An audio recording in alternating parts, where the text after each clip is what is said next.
శనివారం సూర్యాపేటలో కల్లు గీత కార్మిక సంఘం జిల్లా అధ్యక్షులు ఏల్గూరి గోవిందం అధ్యక్షతన జరిగింది. సమావేశంలో కల్లు గీత కార్మిక సంఘం జిల్లా కార్యవర్గ సమావేశంలో ఆ సంఘం రాష్ట్ర ప్రధాన కార్యదర్శి బెల్లంకొండ వెంకటేశ్వర్లు ముఖ్య అతిథిగా హాజరై మాట్లాడారు.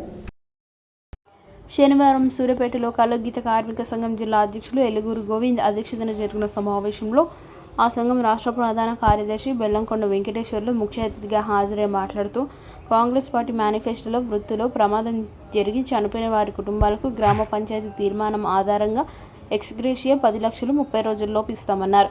జనగాం జిల్లాకు పాపన్న జిల్లాగా పేరు మారుస్తామన్నారు. పెన్షన్ ప్రస్తుతం ఇస్తున్న గీత కార్మికులతో పాటు 50 సంవత్సరాలు నిండిన ప్రతి గీత కార్మికునికి 4,000 రూపాయలు చేయూత పెన్షన్ ఇస్తామని, బెల్ట్ షాపులు రద్దు చేయిస్తామని అన్నారు. ఇచ్చిన మాట ప్రకారం వాటిని అమలు చేయాలని వారు కోరారు.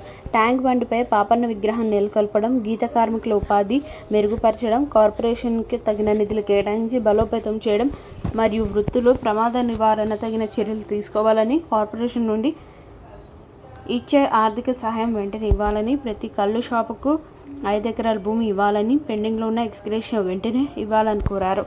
ఈ కార్యక్రమంలో జిల్లా కార్యదర్శి మడ్డి అంజిబాబు, జిల్లా ఉపాధ్యక్షుడు అబ్బగాని భిక్షం, జిల్లా సహాయ కార్యదర్శి ఉయ్యాల నగేష్, జిల్లా ఉపాధ్యక్షులు గుణగంటి కృష్ణ, జరిపోతుల కృష్ణ, బట్టిపల్లి నాగమల్లయ్య తదితరులు పాల్గొన్నారు.